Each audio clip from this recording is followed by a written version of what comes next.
show, and I'm already proud of them to do another show today. But a lot of work, 2 hours play, and no, you're not going to feel this 2 hours play. Like, it's amazing. I'm having a lot of fun. It's not because I'm their teachers, but they're doing an impressive work. And Mr. Allen, please, if you want to say more. We'll talk at the end. In the end, oh my God, okay. So I hope that you have a lot of fun as well. Hello, guys. Good evening. Good evening. Please take a seat. And let's start. I'm going up, so we will wait just a little bit so I can ring the bells, okay? 5 minutes and we're going to start. Thank you so much. Have a lovely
$1 million to tell you what I do at the store. 'Cause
you have to remember is that there was nothing there since I turned on his armaments. Everything had to be done by hand. The few machines I invented were like the best things in the world. All men started to work, said to me, I wonder, maybe I wonder. Sacre bleu, is that a tall building over there? Yeah, it is. Well, why? You built that? Yeah. Well done, my friend. I did. For 4 years. You look at the time. I'm late to work. No, my friend, stay with me. You don't need to worry about work. I have to. I mean, Oh. I have to do it for a living. No, please. No, I'll see you later. Yeah? Stefan. Wake up. Oh, hey. You're also late. Who are you? David, college intern, need a rundown of the job. My boss is gonna kill me.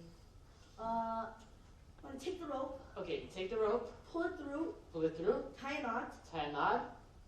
tug on the knot to make sure it's secure. Okay, Once you do that, hand on the bar, hand on the bar, foot on the bar, foot on the bar. climb up until you reach the top. Okay, Once you reach the top, you're gonna wanna deattach yourself and reattach yourself every 20 feet until you reach the real top. okay, Once you do that, that's when work starts. okay. I started working when I was about 18 years old. Mm-hmm. Since then, I've worked structural steel. It's common knowledge that if you've got an inferiority complex, you're usually afraid of heights. So naturally, every ironworker has this ego. I mean, you're a kid, and you're 18. You're wearing a tool belt. You're doing something someone else can't. And you're a cowboy or a sailor. That's what it feels like, at least. It's like being a superhero. I always knew I was going to be an ironworker. My father was an ironworker. My brothers were ironworkers. And I had this grandpa. He wasn't really an ironworker, but he was a stonemason.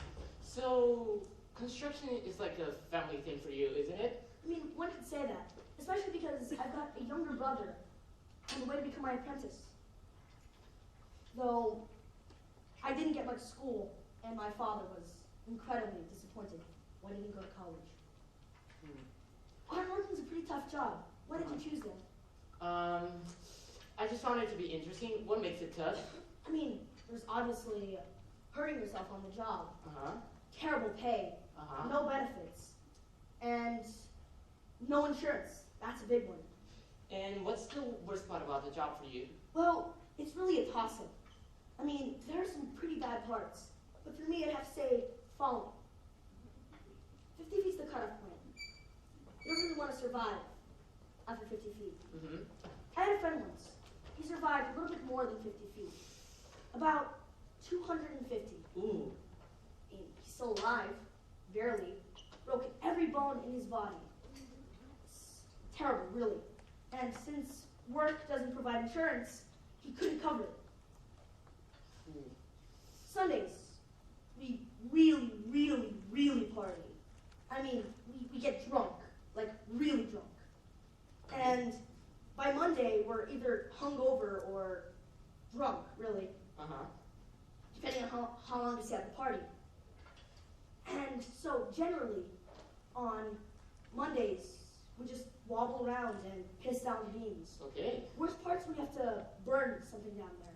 It's like cooking a toilet. Mm-hmm.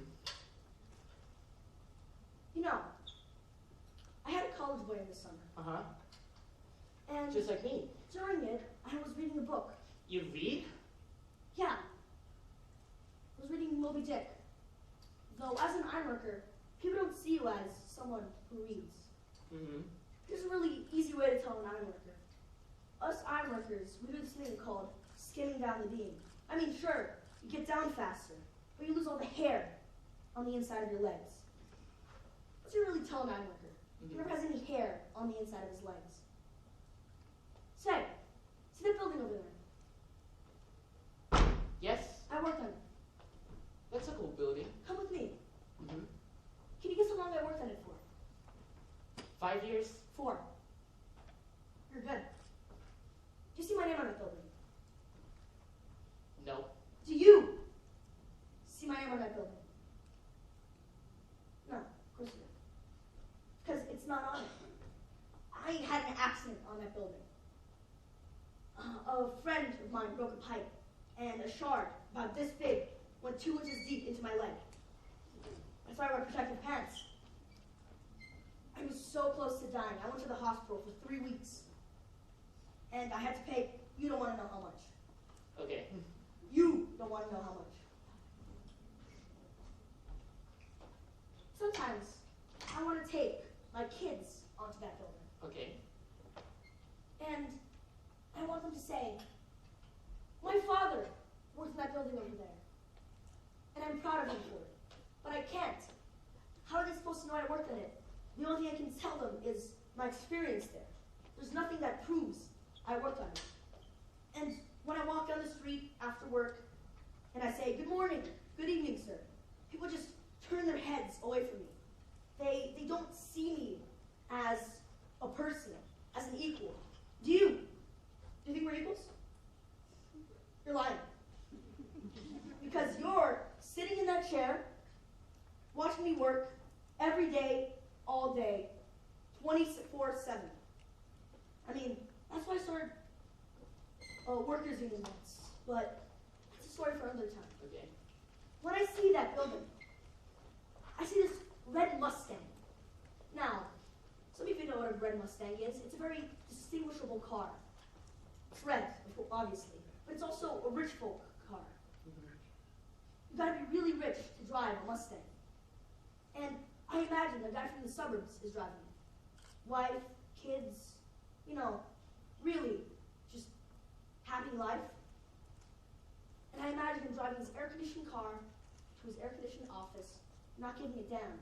Though, something's off about him today. He seems to be stuck in traffic. Damn this traffic jam, how I hate to be late. It hurts my motor to go so slow. Damn this traffic jam, time to get work my coffee because I said, damn this traffic jam. Damn this traffic jam, how I hate to be late. It hurts my motor to go so slow. Damn this traffic jam, time to get work my coffee because I said, damn this traffic jam. Well, at my house it takes a clock, 15 minutes ago, 3 blocks. just in time to stand in line. The freeway looking like a parking lot. Damn this traffic jam, how I hate to be late. It hurts my motor to go so slow. Damn this traffic jam.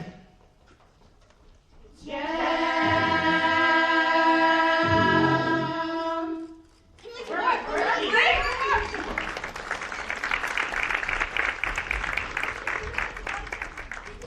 It's like this high. Did you see him? So where the hell is this parking lot attendant? I have no idea.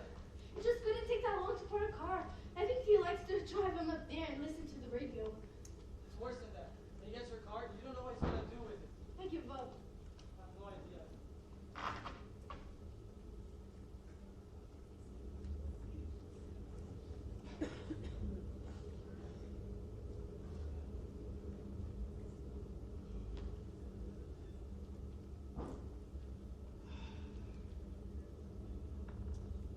Driving cars for 32 years. In my younger days, I was the best. I could drive any car like a baby. Like a parent changes their baby's diapers. I still get customers say, wow, you sure can drive. How long you been doing it? I say I started when I was 16 and I'm still doing it. All my days is cars. All my waking hours is cars.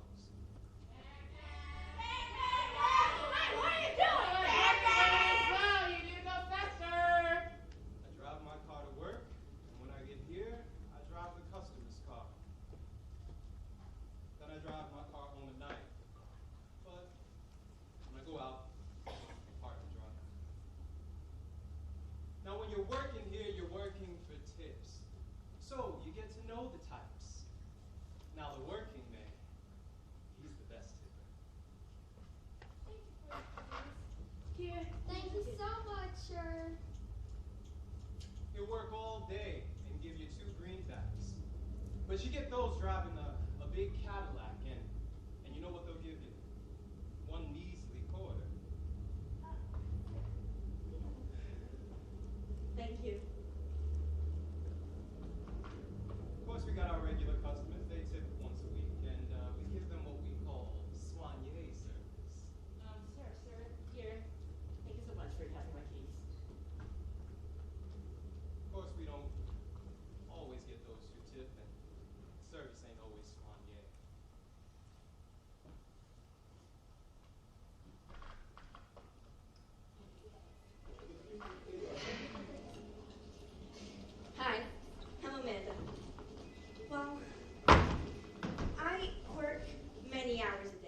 I get here at 7 a.m. and I only leave at 5 p.m.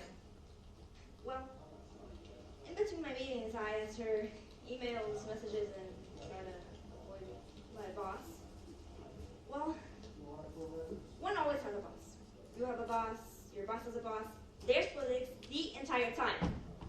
But sometimes you have a good boss, which I've had. And sometimes you have a Satan boss. What? Not you. You're very good. Anyway, it is him, if you can't get that. Well, once, we sat on a notice. It was stating that us, the Brotherhood of Cubicle Cuties, was to have a Christmas party. He said that we couldn't start a union there. I just looked at him going, we should be worried about the fact that we're not doing any work for 2 months. I really need coffee. I've worked in many cubes before. I've worked in high hall cubes, south hall cubes. I worked at a place we didn't even have cubes, just desks. All 8 of us sitting with little phone lines and desks. And I'm going, wow, my career is really taking off. I papered the laws of my cover quit posters, and rigging flowers brought in my favorite ceramic lamp. That litter collection of things on the top of my computer, we call them computer gods. Well, I guess I have more decorations than I thought. But you know, without decorations, it's kind of a drab-looking place. So things like glow-in-the-dark skeletons go a long way.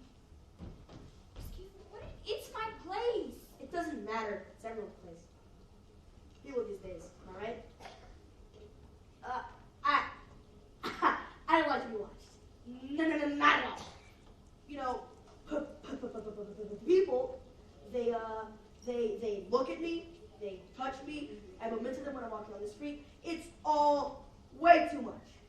It's all, I don't even want to talk about it. I mean, some of you know the feeling, right? You go into a fancy restaurant and you're not appropriately dressed. I mean, all those eyes looking at you. I may be a little bit paranoid, but then the pandemic hit, and our boss didn't allow us to just work at home. So I got so paranoid. I bought these bricks and cement, and I put this wall behind me. So no one can look at me, no one can touch me. And then when I noticed that was not going well, I set up a webcam. So I know when anybody is looking at me, 24/7, every day, all day, forever. Guys, let me tell you something.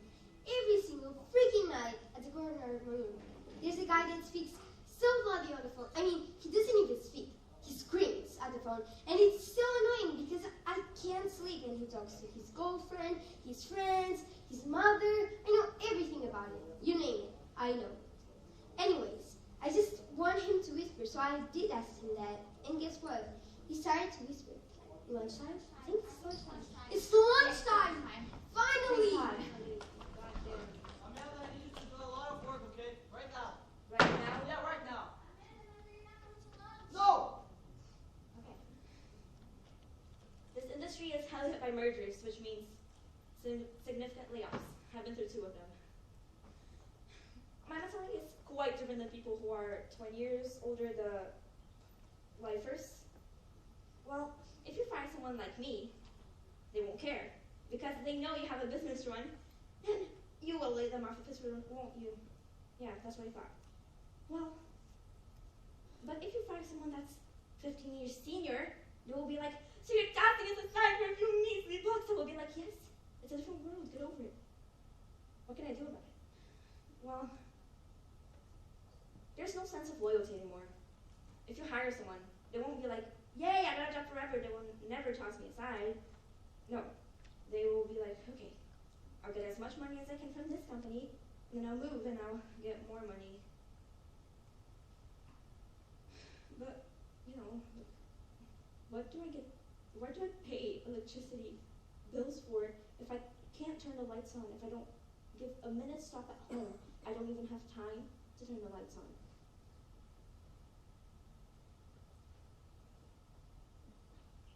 Jobs are not big enough for people.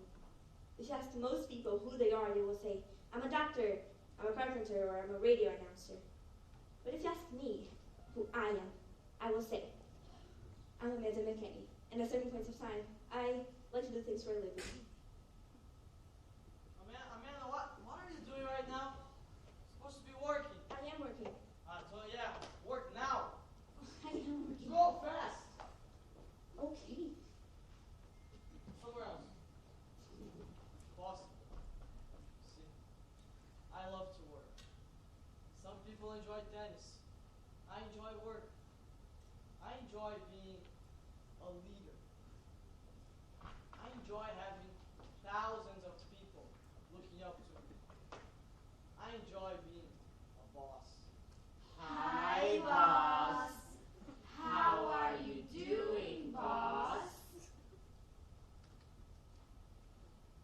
We love you, boss. Boss, my family's coming! Please, I need a razor. I quit! Try working. You're such a mean boss. Hello? This time it works. Hello? Hello. Okay, I don't care. You see, in the world of money management is the sexiest job there is. If they call me a pirate, a freebooter, a Rockefeller, I take it as a compliment. Who developed the country? The Melons. Supposedly, the Melons exploited the workers, but the country benefited. These are the giants who built our cities. These are the giants who built our country. Unless you have losers, you cannot have winners. Unless you have losers, you cannot have winners. Unless you have losers, you cannot have winners. You're supposed to be working right now. Yeah, I know. But you asked me to remind you that we have a really important call coming in 5 minutes. I swear you asked me. Really important. Yeah, Really, really important. really, really important. Overseas. Can you tell it to them? He has a really important call coming in 5 minutes. Woo. Go! Work now. Okay, showtime. Hey! Hold for me. Sorry. I work about 60, 70 hours a day. And that's why... Calm down, the joke's coming. Do you need help? And that's why it's a young man's game now, you know. You need the energy. The energy! That was the joke. Okay. I know it's good. I made it up myself. Thank you. But you know, that's why the kids gotta learn. That's why you gotta go to Singapore, right? Africa, all these places, because they gotta learn. And they have school nights, and they need to learn about federal policy, and they have to, because if they don't, they can't make a living. I mean, if you can't outsmart one little government, you shouldn't go to work in the morning. Thank you. Come on. I know you laugh. Thank you. It's too kind. Okay, now I have to speak. But, you know, that's what I wanted to become. Their teacher. But they don't want me to teach, you know, big, boring CEO. They don't want me to teach. They want some teacher with empty training to teach them about nothing they'll ever use. It's useless. But still, that's what I wanted to become, a teacher. So I could pass down my knowledge, my values, to the younger generation.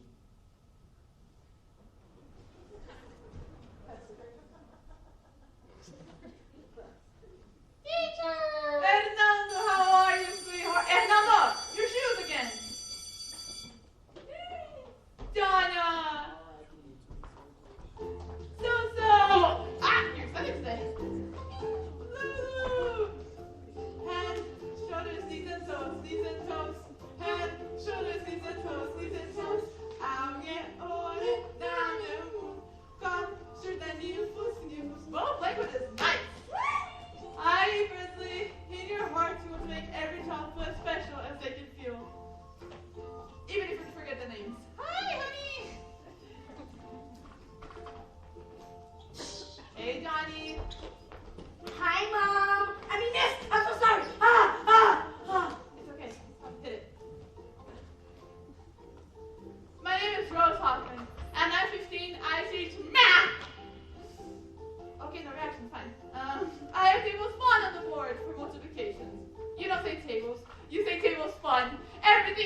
Habit's great for these children. Habit? They love habit, right, kids? No. Seriously? Yes. I like my desk to be clean, my room to be organized. I might be slightly OCD, and that's my nightmare right there.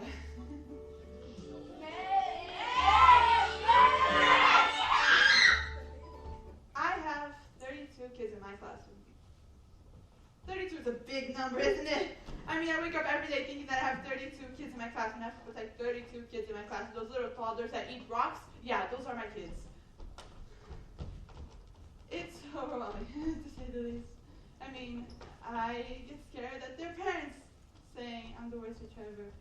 I mean, I get scared of the kids thinking I'm the worst teacher ever. And I get scared of myself for thinking that I'm the worst teacher ever.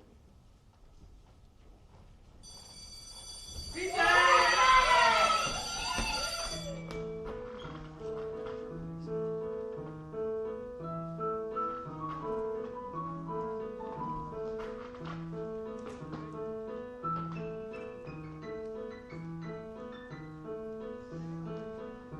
My classroom was always a showcase. In those days we did it ourselves, with colorful pictures and charts on the wall. A snowman in winter, a pumpkin in fall, and all my supplies were in neat little piles on the shelves. My children were always examples. When the principal came, they would rise. If I had to leave them a minute or two, they always found something constructive to do. And everyone sat in their places according to size. But kids don't know how to behave anymore. Ask them to write and they'll ask you what for. They color the walls, they sit on the floor. It's called informality now. They want me to teach in the classroom like that, but nobody ever tells me how. Yeah, about spelling, and used to learn by the time I got through. I just have to take off the words so they knew them by heart. 10 times for the dumb ones and twice for the smart. And go start forgiving to those who make sentences too.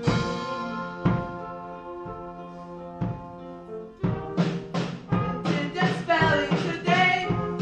Who has the time between weaving and playing? Words I'm embarrassed to say. It's different to express themselves now. The way I've been teaching for 40-some years. No longer is my teaching methods or not that appears. Well, damn it! It worked for me then, so what's wrong with it now? They say I'm supposed to keep up with the times, but nobody ever tells me how.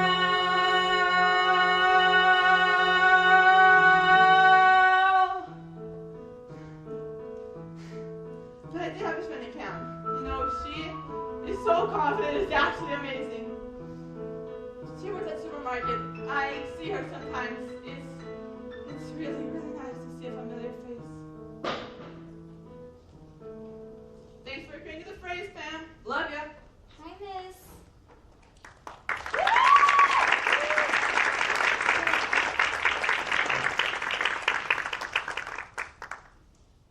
Everybody works. Working is a blessing. Everybody works. Working is a blessing. 3, 2, 1. Good morning, my favorite Strawberry Fields customers. Today, we have a huge promotion. To make your life sweeter, we have Finny First Aisle. Finny First Aisle. Meat is a little bit expensive these days, but here on Strawberry Fields, you can feed all your family on your Sunday barbecue. On the 14th aisle, meat, 14th aisle. You guys know, my favorite fruit of all time, strawberries. Of course we have strawberry fields. Second aisle, strawberries, second aisle. Hi, ladies. There isn't a thing you don't want that isn't in this store. From soda pop to a genuine roller in a can of oysters. I know the code for every one. On the register, there's a booklet with all the codes, but that's for the part-time girls, you know, like Lisa. Poor girl, she doesn't even know the code for Coca-Cola. It's 2020, but I never look at it. I know everything in the store by heart. Well, I used to come here as a kid a long time ago. I remember that I loved to eat the blueberry candies. Because at that time, things at home were not that sweet.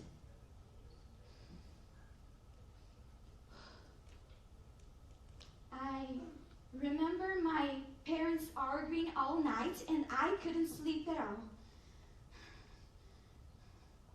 But the only thing that kept me daydreaming was imagining that on the next day, my ears will not be filled with loud fights or terrifying insults, but yet with the announcement of promotions, or with the high-pitched sound the cash register emits when it closes, or even with the music that guides me through the paradisiacal aisles.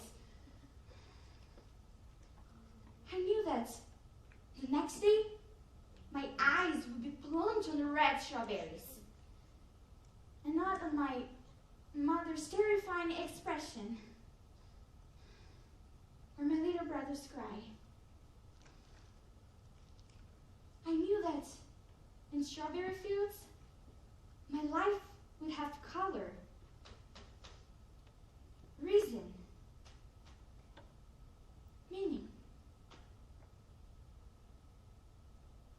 It was a haven. Yeah, a haven. And a future. Well, here I am. Miss, what's the code for the apples? It's 17. Thank you. Miss, yes? What's the code for the orange? 18. Thank you! Lady, what's the code for bananas? 2023. Thank you so much. Yes, sure. Miss, what's the code for strawberries? Strawberries? Yeah. It's 40. Sorry, but say, strawberries are more than just a code. They're a history.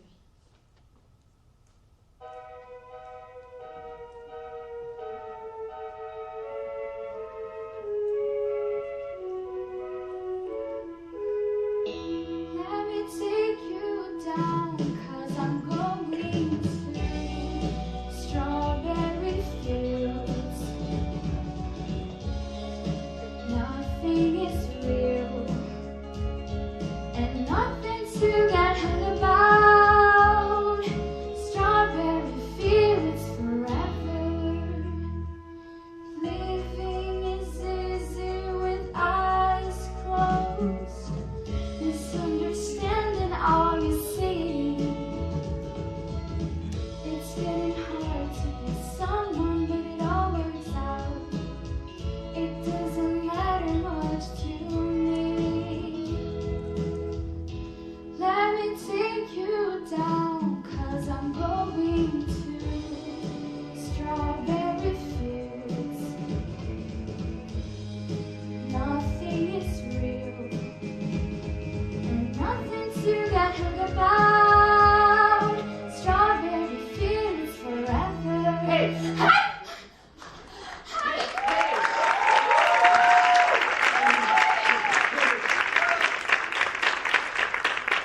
You're a customer. You want to buy something, cancel something. No. It's my first day working here. Oh, right. What's your name? Roberto. Robert for English speakers. I'm Pam, but everybody calls me Babe. Hey, babe. But let me guess. Uh-huh. You're supposed to go on a strawberry field store with added light, am I right? Yeah. I was supposed to. And, wait. Let me guess. Adelaide's not here today, right? 1 point for it. Don't take it too personally. Okay. She's always in charge of doing the chores, as our manager James asks her, even though he knows she doesn't like doing them. Why? He knows the pain that is to go through the 14th aisle, the butcher aisle, because of the terrible smell. Yeah, I can imagine that. Mimi, Adelaide's patient ran out. She woke up and chose chaos by not coming to work. What a brave person. I know, right? So, well, apart from what just happened, if Strawberry feels like normally this calm. But this is super normal, don't you think? Hello!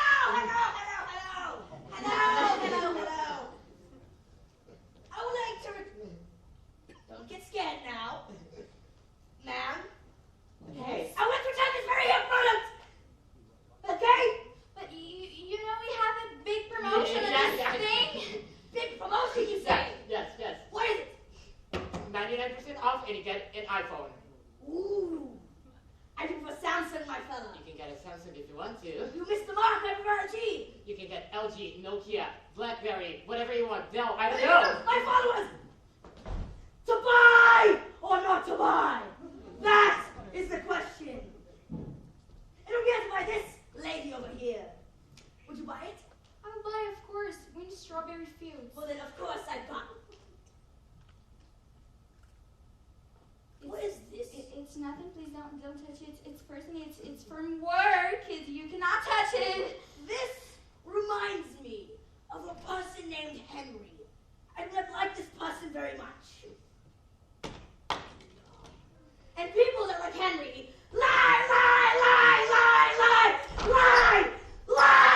Therefore, I will not be returning this product this Saturday evening, and this gentleman will return for me.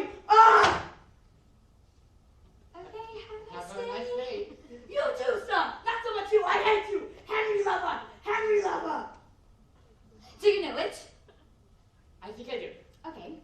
1, 2, 3. Castellamento! You're good at it. I had it 5 minutes ago, ma'am. Wait, let me grab this for you. Thank you, but don't touch it anymore. Okay. Is there anything else you want to know about our incredible world apart from this? I think I just locked the system. How do I unlock it? Easy peasy. At 2, second, enter. It worked! Well, other than that, not really. I just really hope our hard work really pays off in the end, you know? I know what you're saying. Any tips? Any general advice? Anything I should be worried about? Tips? Are you okay? Let me grab this. Get away! Okay. Get away! Okay.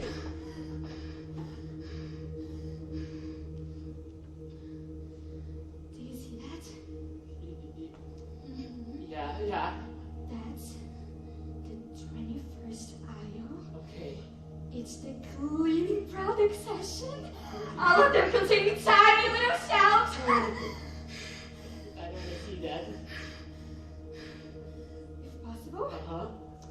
try not to breathe any harder. Okay. Because any slight extra thing can cause an actual disaster. Okay. Sorry. In fact, avoid at all costs. Okay. You know it's dark. It's small. There's dust everywhere. There's dust! Dust. I'm allergic to dust. One more reason to avoid it.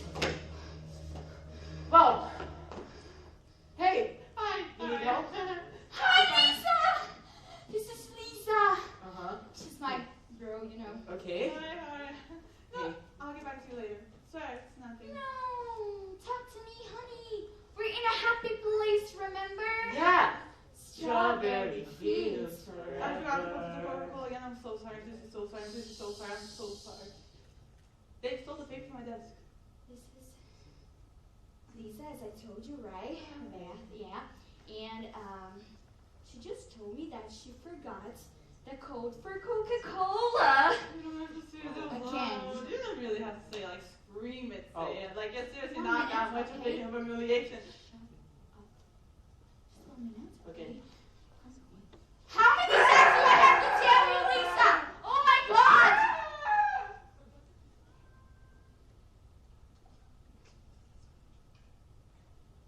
Guess it's my shift now. So, let's see, you're walking into the supermarket. She's like that lady over there. Lady, do you need help? Yes, actually, can you help me scan this? Yes, for sure. Well, let me tell you something. You're walking into the supermarket, right? You're doing your traditional grocery shopping. But there's a part of the supermarket that you don't know, which are the back rooms. And in the back rooms, it stinks. And there are crates all over the place. And there are people constantly yelling at each other. So you, as an average customer, you don't care about what is happening in the back rooms. You just come here grocery shopping, hit your kids, and blame us for the high prices. Whoa, whoa! Put this on top. Oh, Honestly, they should teach you people about produce. sorry, ma'am. You know what? No. I'm sorry. Everything just costs so much these days, and Let me tell you something. I used to pick up crops when I was a kid. Back in the day, my family didn't have enough monetary conditions. So I was born like in the middle of the countryside. Economic crisis, we're all facing those constantly. And throughout my entire childhood, I would be moving from California to Arizona, back and forth, non-stop, and all of the things that I would see on those... sir, I need to leave. Sorry. Do you work? Are you busy? No, I have to pick up my kids. Oh, okay. Have a nice day.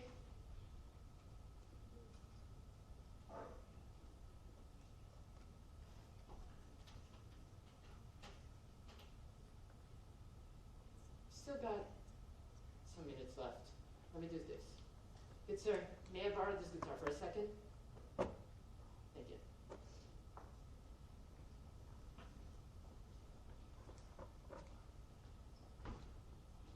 Growing up as a member of a low-income family was hard.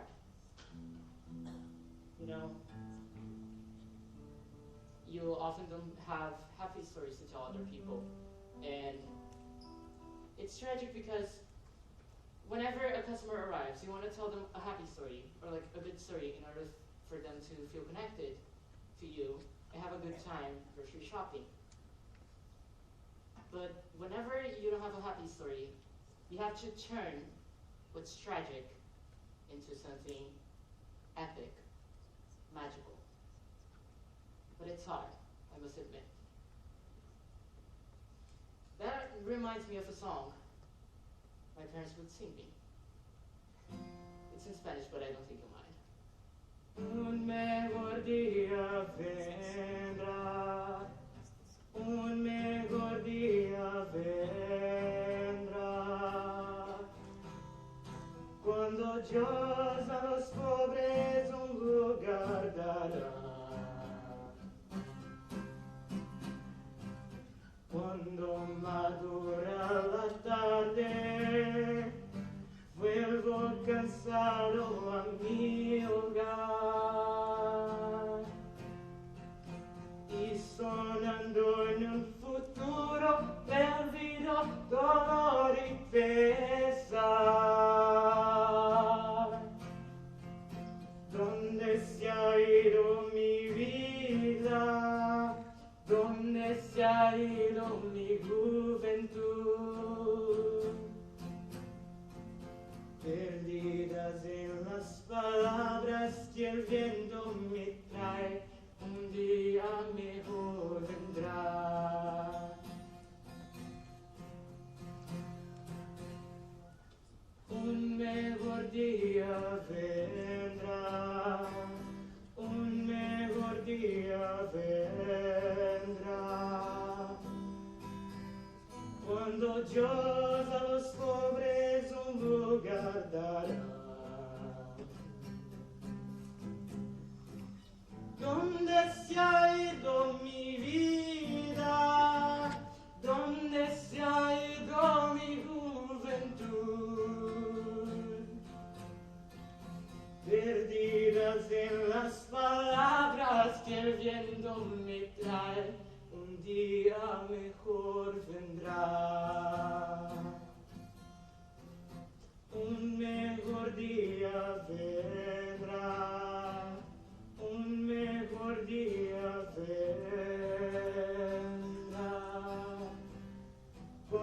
Dios a los pobres un lugar dará. Thank you.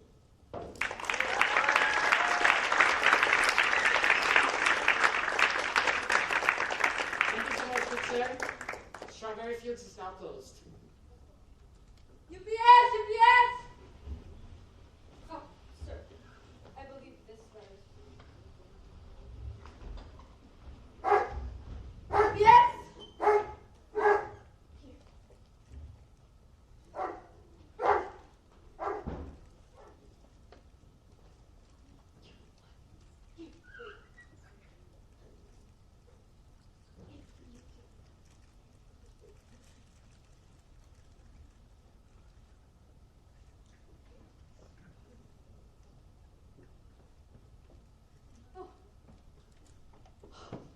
Oh, I'm so sorry, Liz.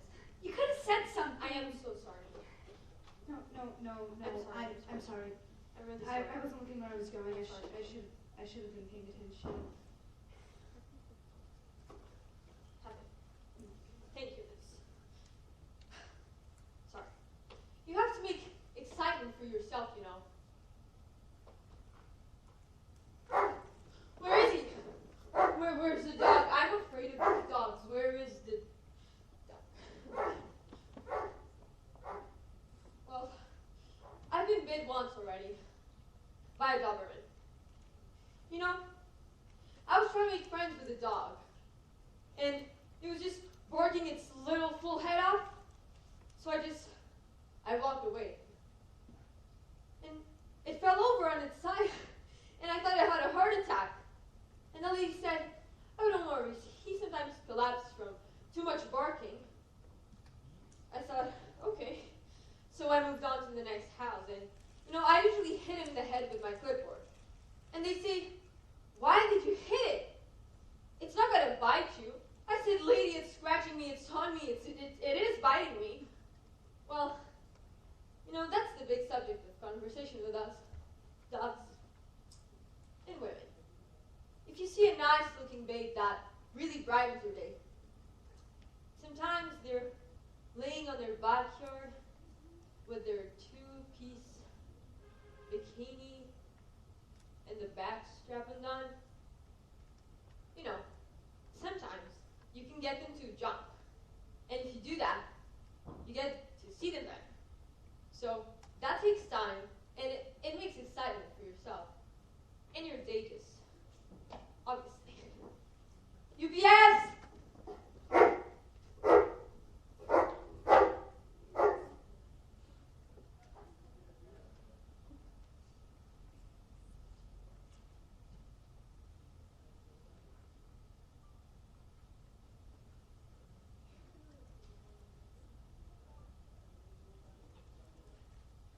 Work? I don't work. Well, I do, but what I do, it only really matters to 3 people.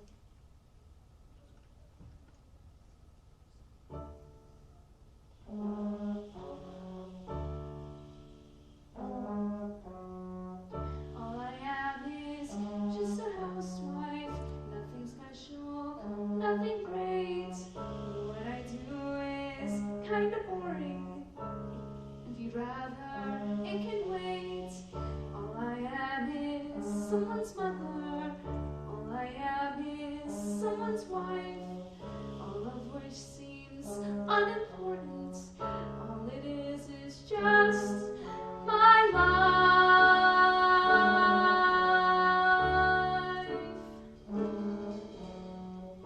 Do the laundry, wash the dishes, take the dog out, clean the house, shop for groceries, look for specials. God, it sounds so Mickey Mouse. Drop the kids off, pick the shirts up, try to lose weight, try again. Keep the troops fed, pick their things up, lose your patience, count to 10. 4, 5, 6, 7, 8, 9. All I am is just a housewife, nothing great. What I do is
dealing down stone.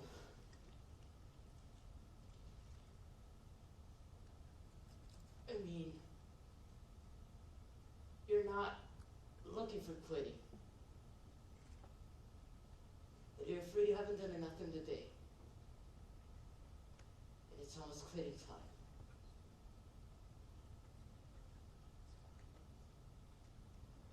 There's not a single house in this country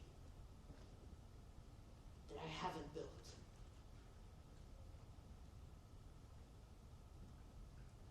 And I can see every little piece of rock that I've put into it.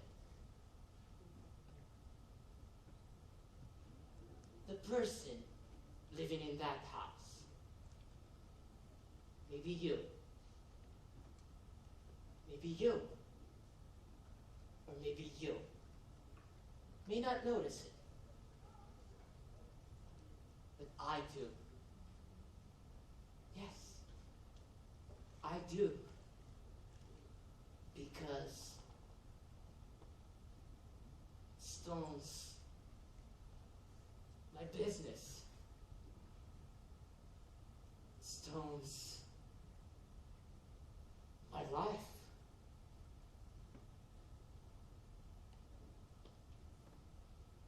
One day, I'm gonna build myself a stone cabin. Yes. Down the Green River. There are gonna be stone cabinets all over the kitchen. Everything will be made out of stone.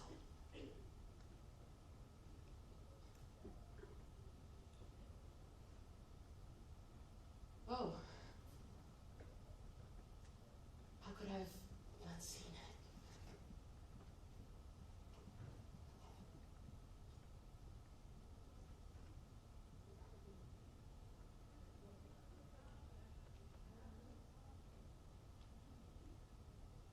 Oh, my dreams seem like they got a piece of rock mixed up in them.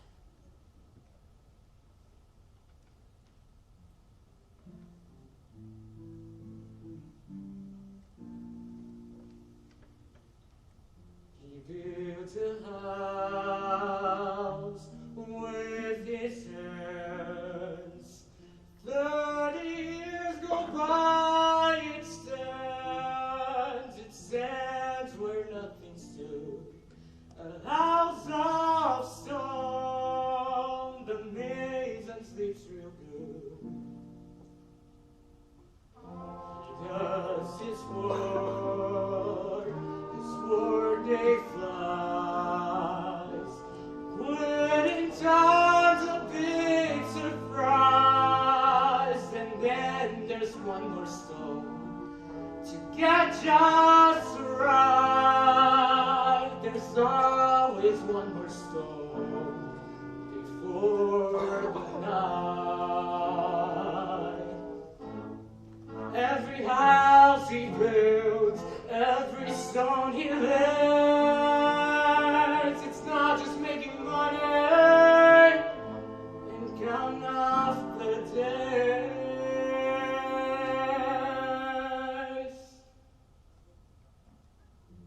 He builds a house with his hands. 100 years go by, it stands. It tells you who he was. A life goes fast, but the work a mason does, it's meant to last. The work a mason does. There's nothing in this world that lasts forever. But with stone, you get really close.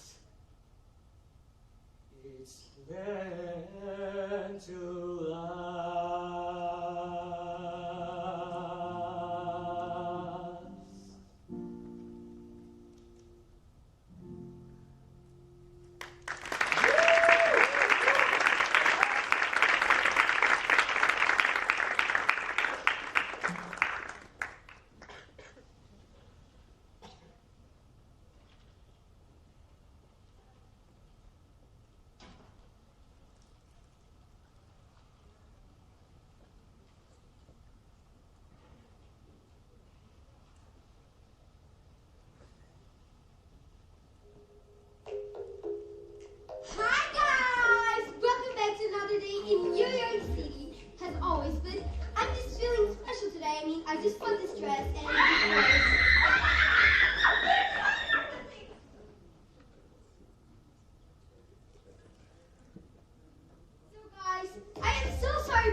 it. But anyways, guys, just...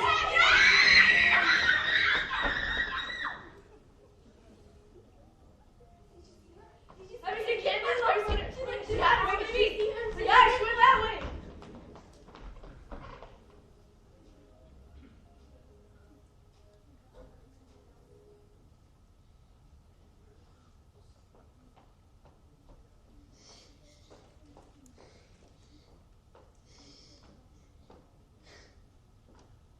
So guys, I am really sorry about that, but the pet rats are, as I said, are crazy and they're so annoying and I can't get over it, but I will someday or anyway.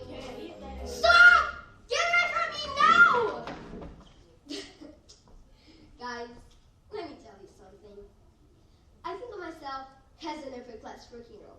The press even calls me a socialite. Socialite, just had a name for EARJ's fundraiser. I started in the 80s in Washington. I gave a party for the refugee children. And it wasn't for the Contras, although it would have been fun too, right? Anyways, guys, fundraising is work. It's really hard to separate people from their money. Can you touch my hand? Guys, the other day, I was riding on Union in a limousine, and I had nowhere to go. Can you believe that? Me, nowhere to go. Exactly. But anyways, guys, I just felt what it's like to be a bad lady, and I just felt so bad because you can't pick up every homeless person and bring them home with you. But, well, you can, so... Anyways. But, I mean, you can help by saying, "How are you doing, sir? You look nice. I hope I see you tomorrow." Something like that. But anyways, it wouldn't change their lives forever, right? But at least would bring a light into their eyes.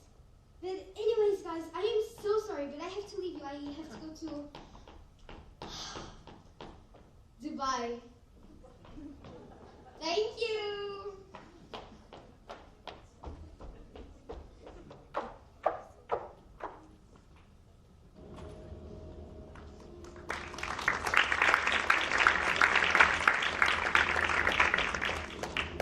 Why, hello there, Jeff. How are the kids doing? This is not an appropriate attitude for a working environment. Please repent all of your sins and keep your mouth shut. But Dave, I just wanted to... Dave, first thing, if I have to complain with you another time, I will have to tell the supervisor, and you'll never be able to work here ever again.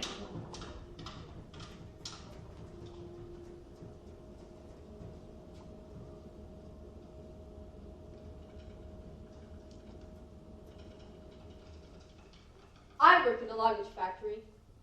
The tank I work at is 6 foot deep, 8 foot square. In 40 seconds, you have to take the white felt out of the felcher. Put the blanket on to draw the excess moisture. Wait 2, 3 seconds. 1, 2, 3. Take the blanket off.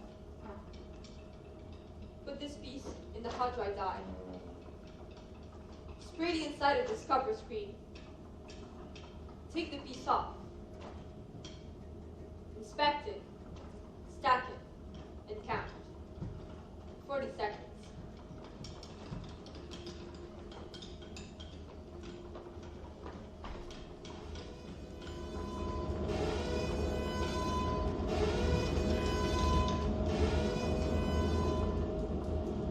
During the summertime, the temperature reaches anywhere from 100 to 150 degrees.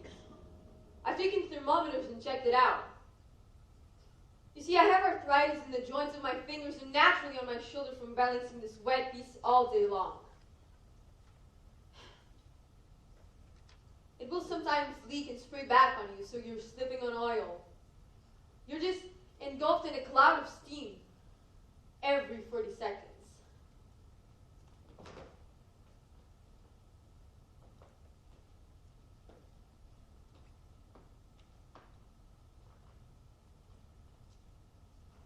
The tanks run 24 hours a day. I work 8 hours straight, with 2 10-minute breaks and 1 20-minute break for lunch. I find it hard to eat lunch in such a small amount of time.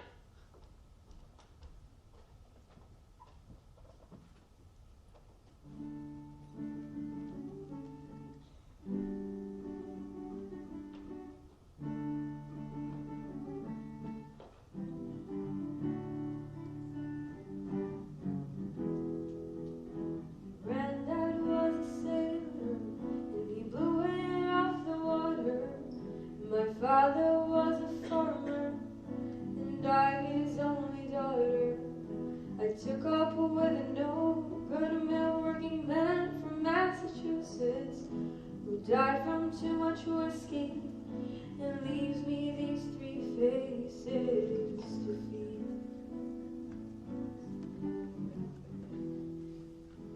Mill work ain't easy, mill work ain't hard.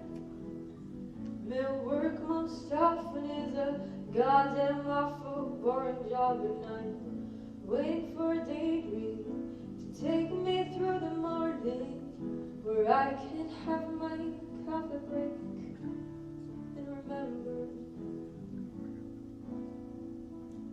it's me and my machine for the rest of the morning, for the rest of the afternoon, and the rest of my life.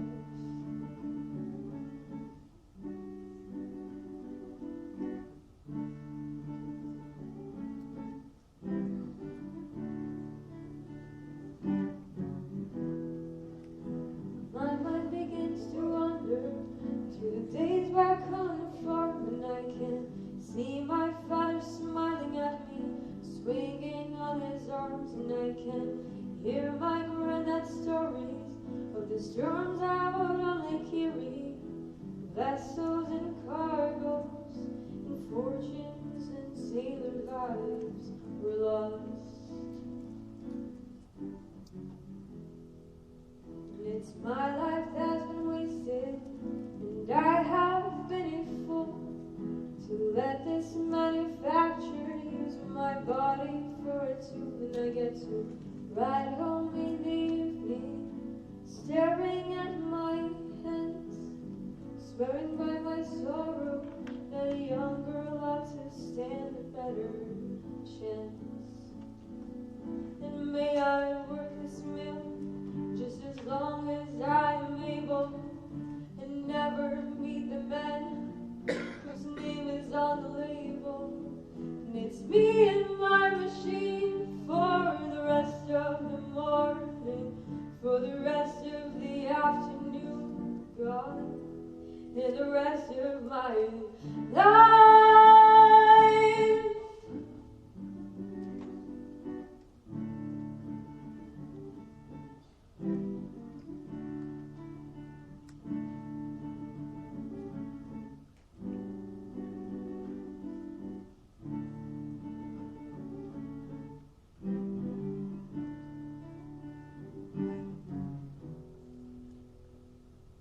They can't keep the men on the tanks. This seems too monotonous. You see, I think women adjust better to monotony than men do, because they're always doing two things at once. A woman can be listening to a child and doing something, while a man cannot. It's the same way on the tanks. You're there, you're physically there, but your mind is just somewhere else. And you wish you didn't have to work in a factory, but when it's all you know how to do, that's what you do.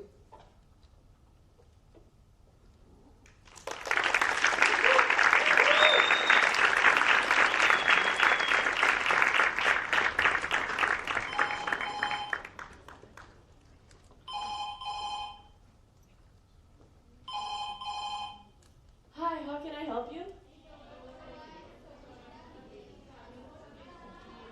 Hi, how can I help you? Hi, how can I help you?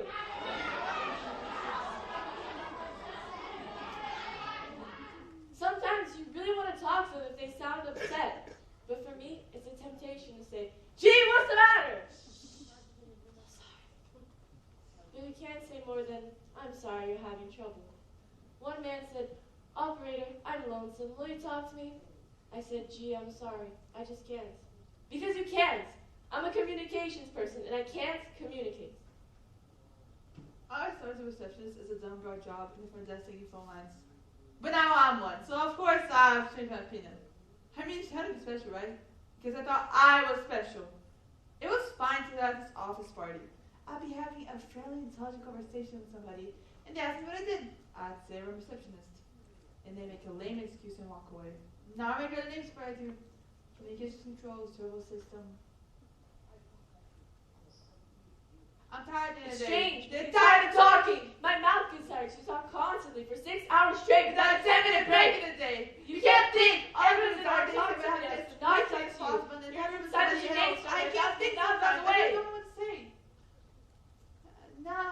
it's wrong, but I do draw on the job. I know, put me in the kill me if you do, but you just can't stand talking to people over and over when they don't even look at you. I draw things of nature, never, ever people. I never, ever answer the phone when I'm at home. I call it the land of no phone. It's my paradise. Once I saw this ad in a paper, and it was saying that they were hiring, and I offered myself to.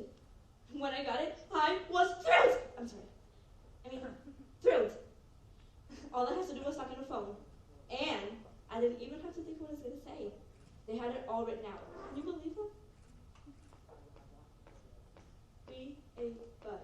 Hey, No, no, I'm no, sorry, no, I'll do- no, I'm we- sorry, we- so that we- I'm we- just we- have to we- wait we- 5 we- minutes, then we- just go. One call that got me done with my job, my previous one, was one I did like 2 months ago. Yeah, I knew. Well, there was this newspaper that we did that would help blind children. It wouldn't. It's a lie. Well, this guy called and said that he would love to help. I was like, woohoo! Finally, someone. And he was blind himself. I apologized 1,000,000,000 times, and then I went to the bathroom and prayed. Well, I just went to my boss's room and told him a bunch of things that I can't tell for obvious reasons.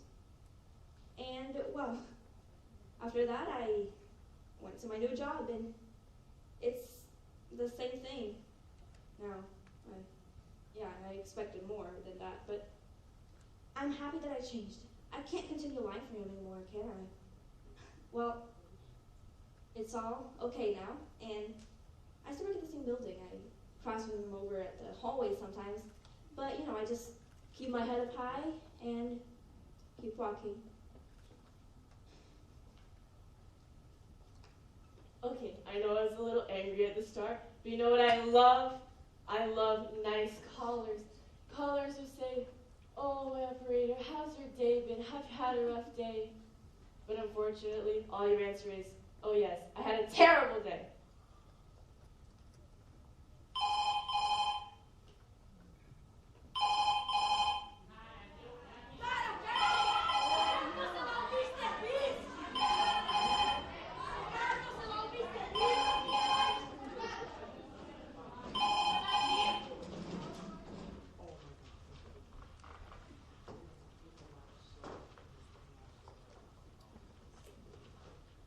Hello.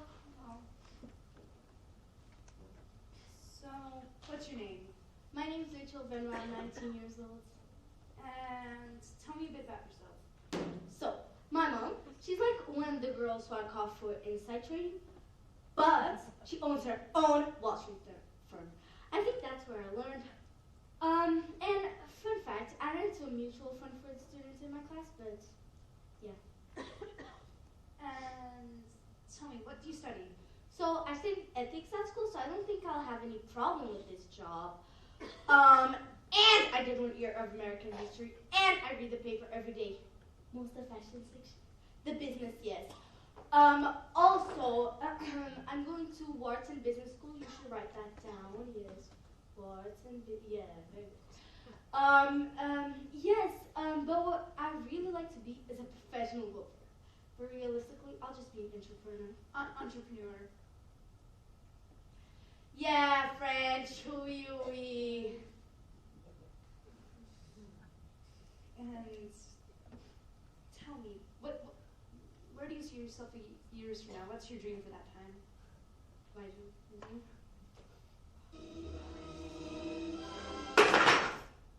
Sorry. That wasn't supposed to happen. Yes. My dream. I want to have a family. My quotes, unquotes, dream boy. It's nothing complicated. He's blonde.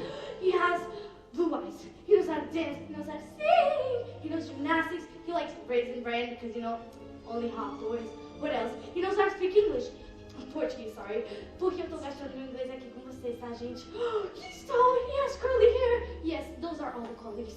Also, my dream house. I really like to have a mansion, leaning more to the Mediterranean style. It could even be backing up right on a golf course so me and my husband can play golf.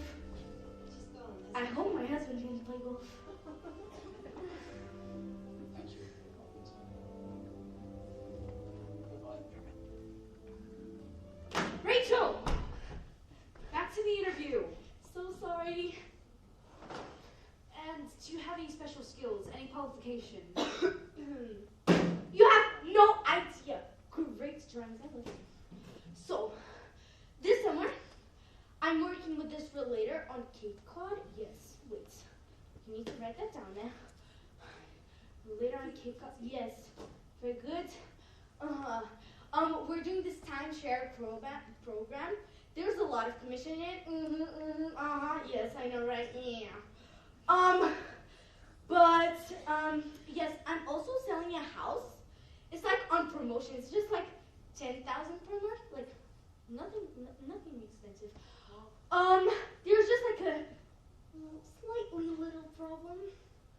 It doesn't have a bathroom.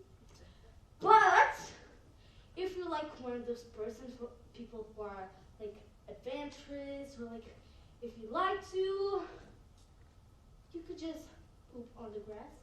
But if you're like the annoying person, you could just go to the gas station.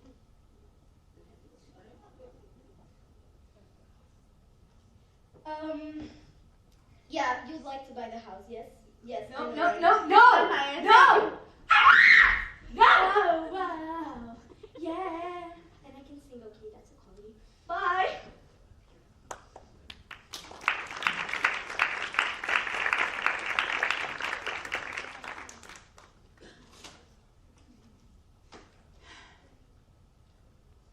Next.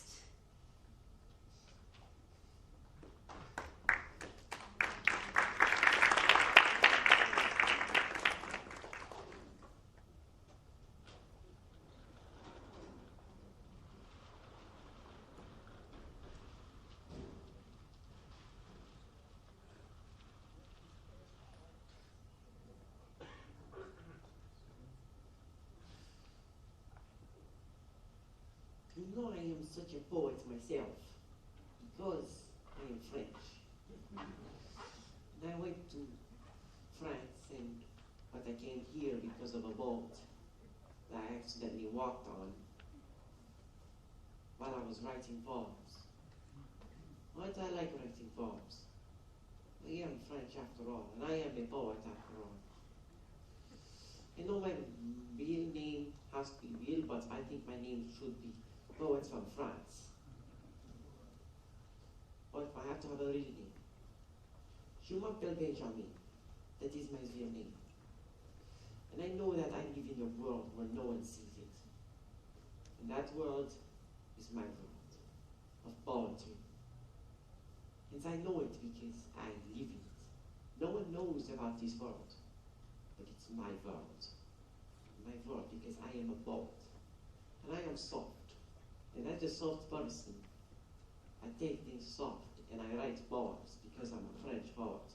I don't do work, I only write. Yes. But I just really feel soft in his ways. But I really miss it. And I really know because I'm in love. I've been here. Each word valid in the ma beloved.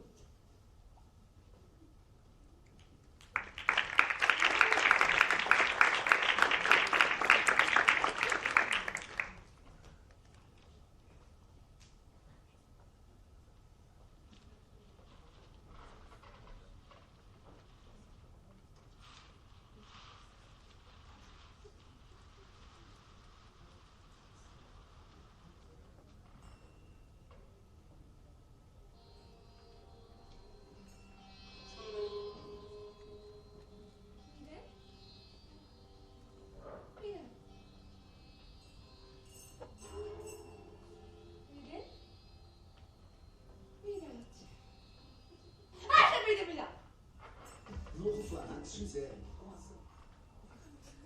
There's something wrong with this sound. Okay, welcome to yoga class. My name's Crystal, and I'll be your yoga teacher for today. Namaste.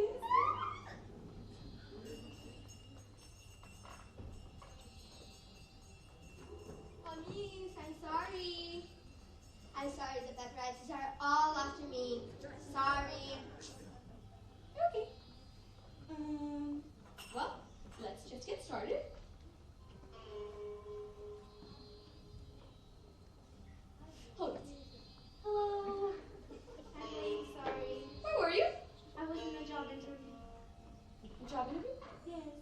That takes me back. Everyone! Everyone!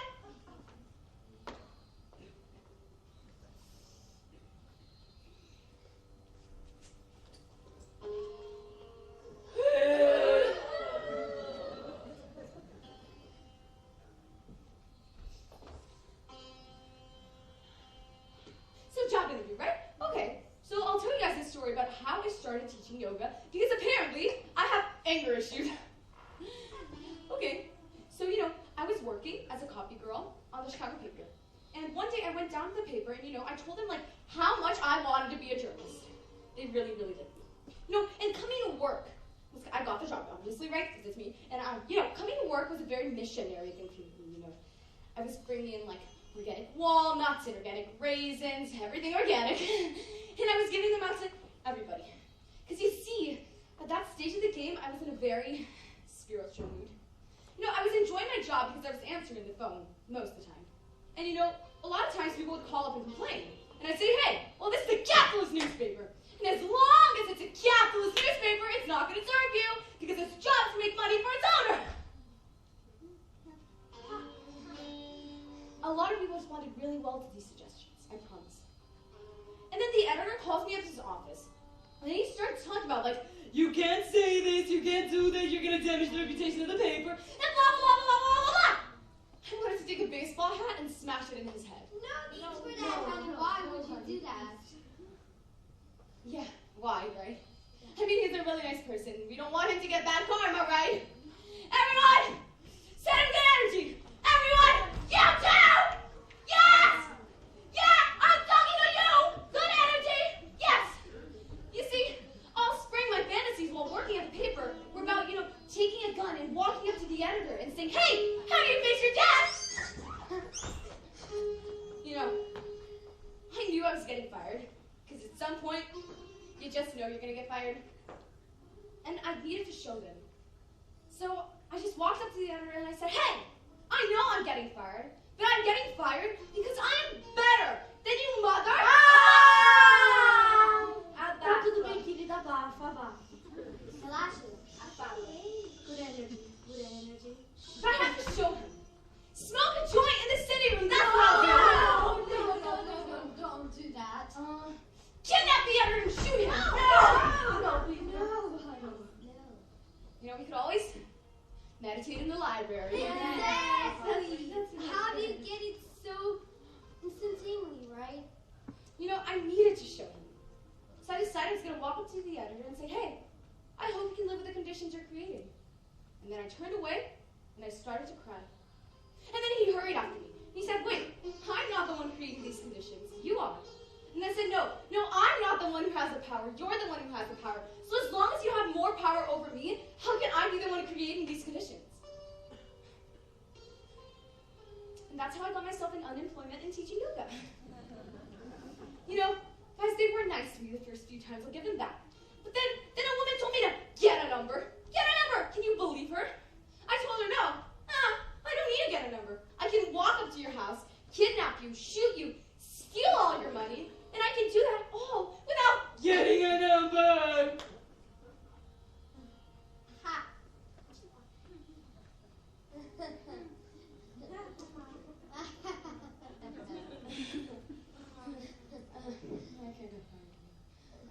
But I didn't do that. Why would I kill her? And even if I did, not a big problem, right? No, one person, just hypothetical. Yeah, I knew it! See, I knew it! My actions don't define me. They don't. See, I am one with the world. I'm not bitter. Me, bitter, right? No. I'm not a person filled with hatred, and I don't have anger issues. See, I'm a pacifist. Thank you, guys. Namaste! Namaste! Thank you! Thank you! I need a drink! Should we take this? Yeah.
car as we left the car. So we staggered down for a candy bar, and we laughed at the penny arcade.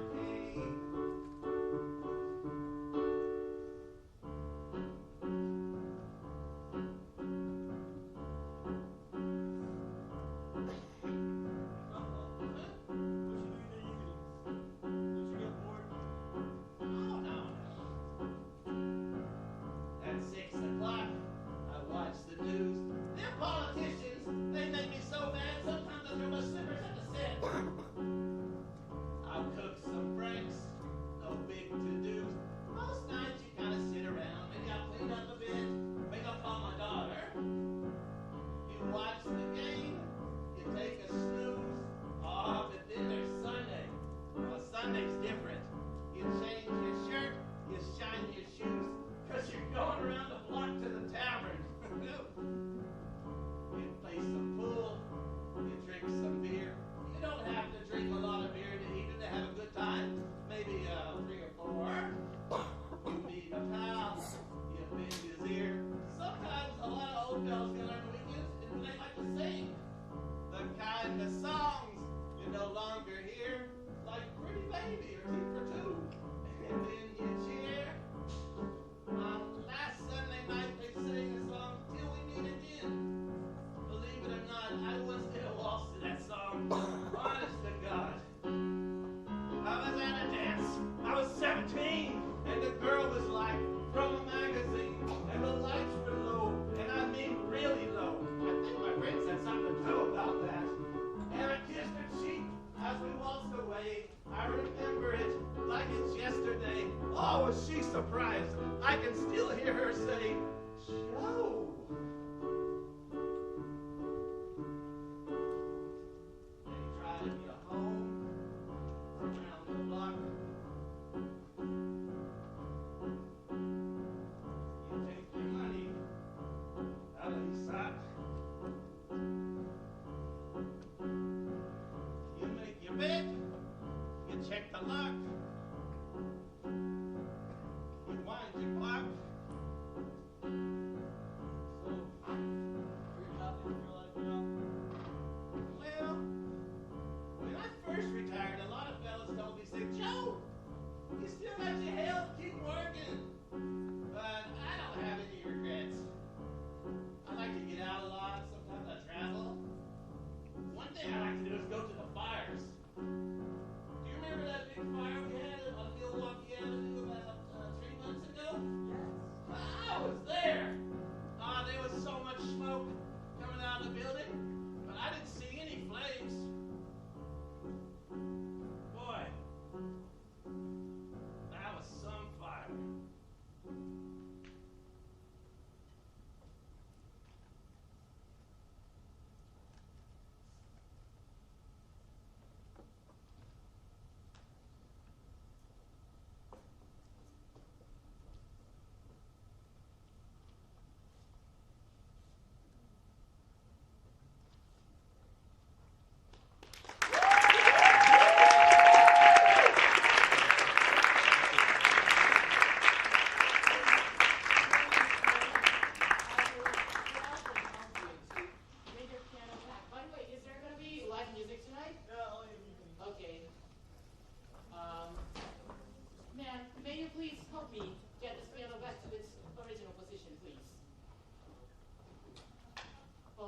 No one is solitary tonight. I know, right? Where's this waitress? Ma'am, lady, where is she? Hey, ma'am. How's everything here today, sir?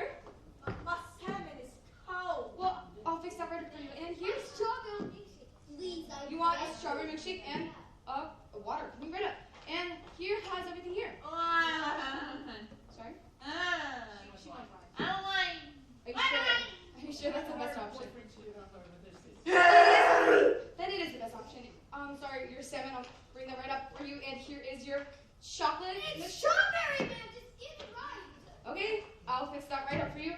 And yes, it's coming right up. And here is your wine. Okay. All right. May I make a request? request as well. Oh, sure, yeah, but... Sir, Oh. you've been taking up half of the restaurant for like 3 hours and you're the only one at that table. Okay. Well, your face looks stupid, so Okay. take that! No, it takes one person with a stupid face to recognize another. What? I don't Everyone? care.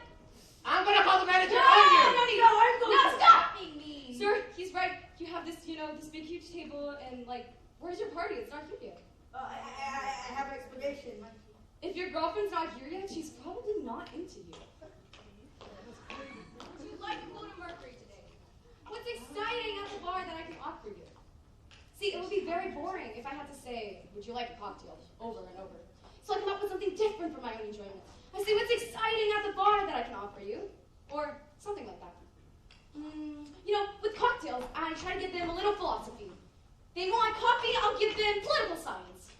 Because I have an opinion on every single subject there is. My bosses, they don't really like it. So I have to speak sotto voce. But if I get heated, I don't give a damn. I speak like an Italian speaks. I have to be a waitress. How else has the world come to me? Everyone wants to eat, and everyone has hunger, and I serve them. I give them service. I can't be servile. There is a difference. Because I get intoxicated by giving service. And it becomes theatrical. And I feel like Marta Hari, and it intoxicates me. I'm on stage.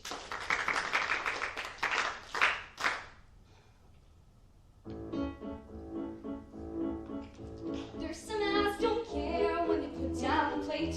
There's a sound, not with me. When they move a chair, it's great with a grate on the ground, not with me. I will have my hand right when I place a glass. Notice how I stand right as customers pass. Serve a demi task, the gesture so gentle. We're doing it again till it's near Oriental. It's an art to be a fine waitress. Each evening I pleasure my guests. There's a twist to my wrist if I let a fork chop or cut up a pork chop or serve a New York chop. It all needs to be stylish and smart. That's what makes it an art. I remember one day, as I do now and then, I had shakes. Down I went, down with my tray full of 7 prime to the loin steaks. Down I went, but I kept my boys, not one yes heard me fall. Never made a noise, not one noise, food and all. If we have to crawl, you give them what they like. You carry your tray like it's almost ballet like la la la la la la la la la. It's an art to be a fine waitress. Each evening I treasure the test. Though my chef may be deaf, I stay diplomatic. If I give him static, he might burn the haddock. Put too much salt in the tart. Even that is an art. Tips, ha! Tips are important for people like captains and barmen. For them, it's a tipsy for me. I'm a gypsy, just toss me a coin, and I suddenly feel like I'm Carmen.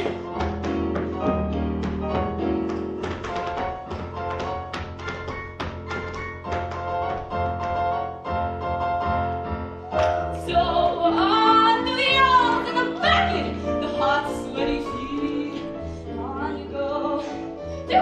Is your knife, dulcer, and mattock? What's what with the meat? On you go. To him approaches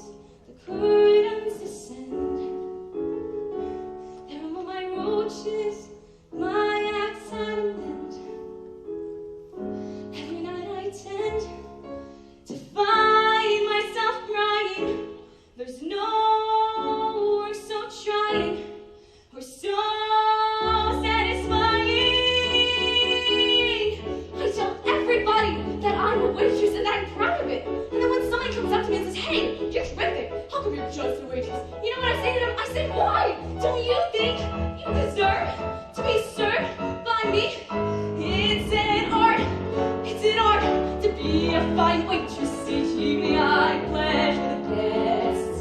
So I zoom through the room with an air no one else has, an air no one else has. I swear, no one else has. But when I say goodbye, see it gives me a glow. Every time I prove I'm pro, maybe I'm not quite Michelangelo,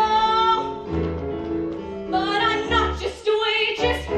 I'm a one-woman show.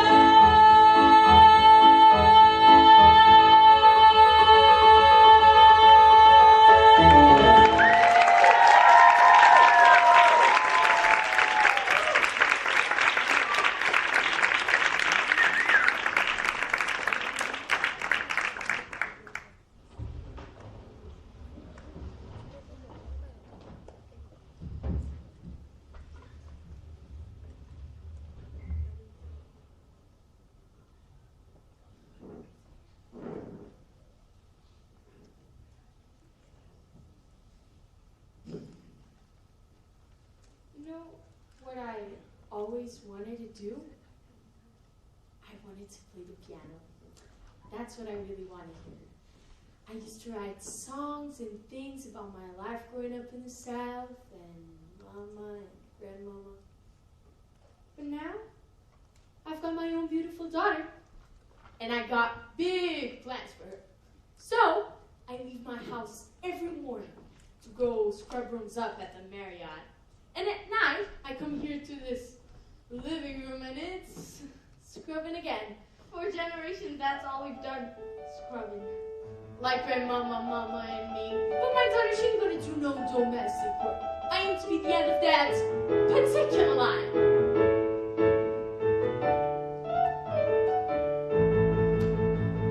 Mama worked just like her mama before her. Domestic working with a trade.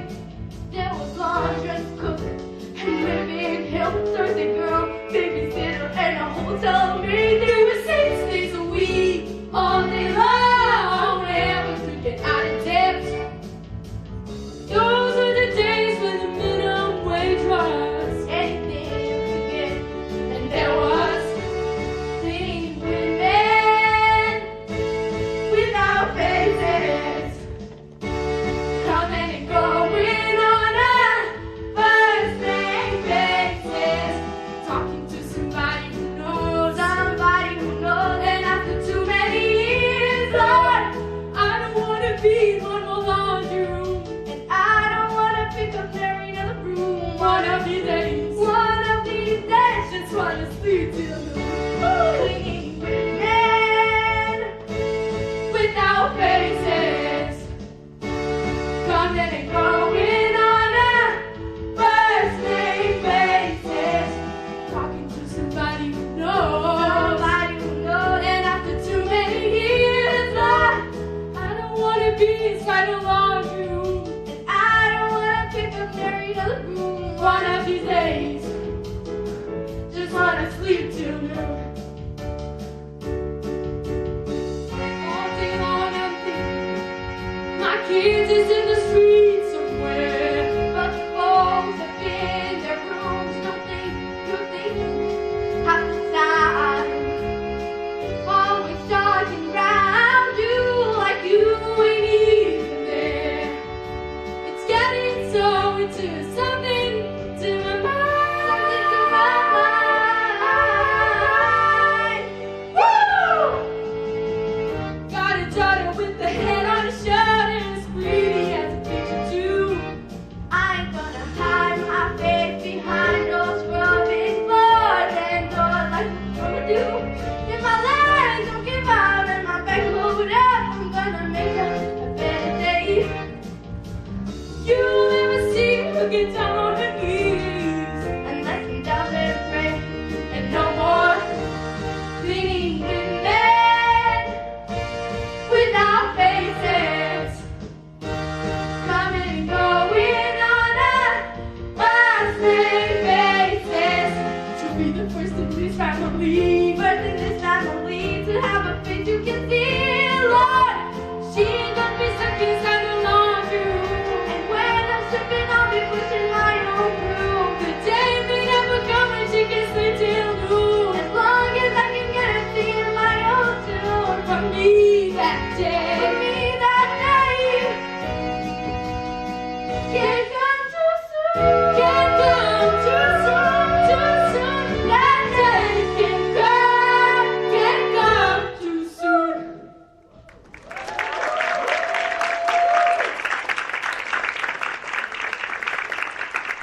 you know, like I point at poetry, they point at music, some point at art.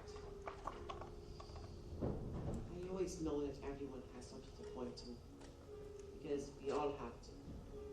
We all have that aspect in life. Because everyone has something to point to. You all have something to point to. And I'm hoping that you all are pointing to something to do. With the pyramids, art, the music, everything, people have pointed to that and made a dream come true. So, hopefully that all of you have something that you point to like me. Thank you so much. Merci.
Just for the parents, it's you all. So, half circle. Just so we can take the photo.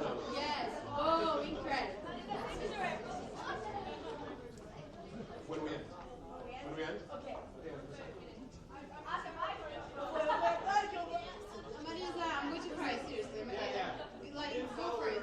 Go for it. Okay, so let's find my notes. Melty. Because I'm the kind of girl that likes to write everything before I talk, so here we go.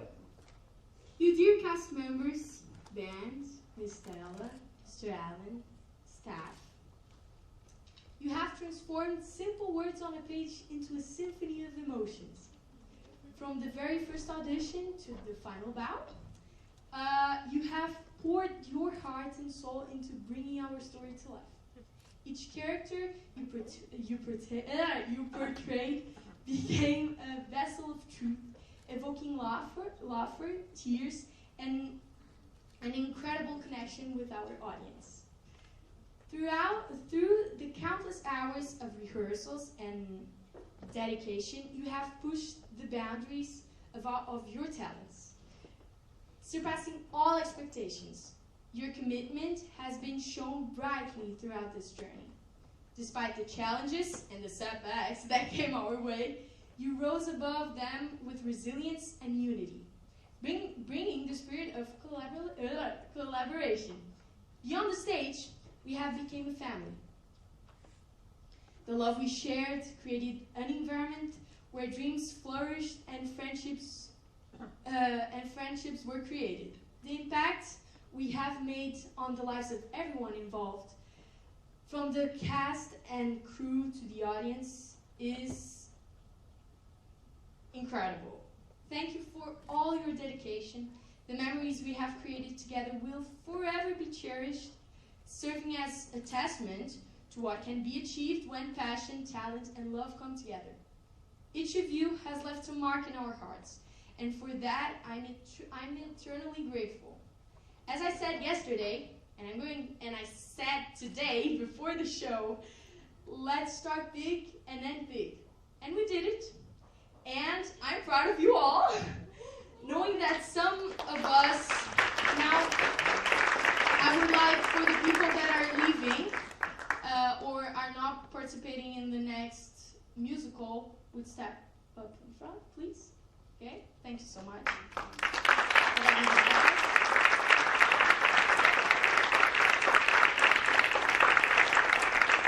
So, knowing that some of us are leaving, I think this was a good way to end the last week of school before the last summatives and finals. And one more time, thank you so much for all the hard work. And I think we have put it an amazing show, and I think the audience liked, right? So I think we achieved our goal. Congratulations to you all. I'm so proud of you. After this, it's something that I forgot. I'm not going to start something like, especially because of the time. But I just want to point out, it was created by them. We had a script, of course, but basically was a work made by everybody together. For example, the song was written and composed by Marisa and Clarice. Okay, the last song. They did it like in 10 minutes, to be very honest with you. Because I didn't write the song yet. Yeah, it's like 10 minutes. What do you think about this? And it's like crying. And it's, well, yeah, why not, right? The supermarket scene, for example, was written. Don't cry. Não vou olhar pra ela. The supermarket was written by Olivia and by Arthur. Okay. Actually, the whole thing, what I tried to do was to not disturb the creation.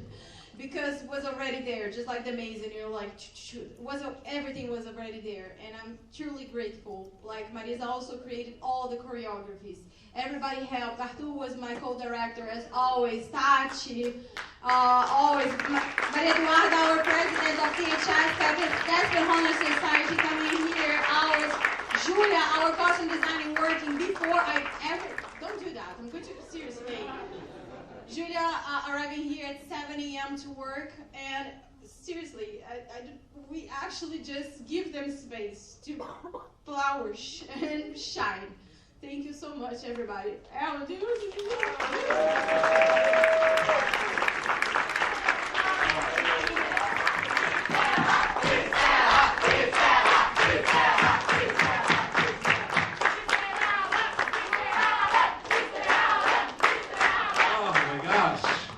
First time y'all will see me cry. It's weird, right? It doesn't do anything to my face. I don't know what to say. The only thing that's going through my mind is just thank you, and thank you. And I know it was said tongue-in-cheek, but working with these kids is a blessing. It is a blessing. So thank you guys so much. And I think Arturo has something to say, right? Yeah. Okay, before I say it, I'd like to address that Gabriel Campos is here. That is just incredible. For those of you who don't know, he was here last year, and it's so special to have him here. Anyway, if you know it, say it with me. Guys, remember, we're not just telling stories, we're changing lives!